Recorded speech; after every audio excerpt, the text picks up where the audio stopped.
Today's lesson is on sharing and asking for personal information. This lesson is great for A1 or elementary English learners. My name is Caitlin. I'm your teacher here at Learn English on the Internet. Let's go.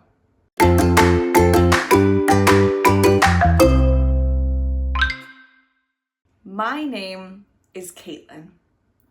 My name is Caitlin Boylan. My first name is Caitlin. My last name is Boylan. I am 34 years old. I am an English teacher.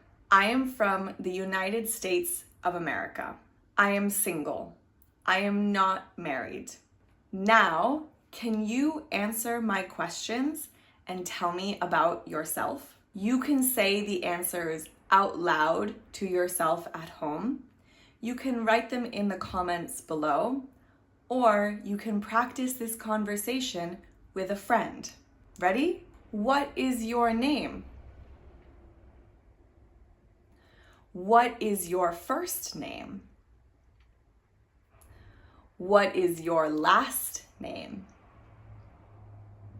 How old are you?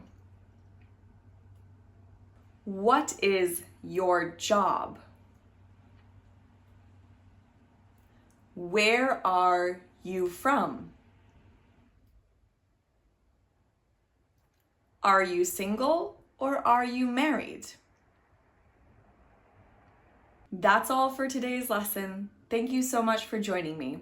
Don't forget to like this video and subscribe to my channel to learn more English on the internet.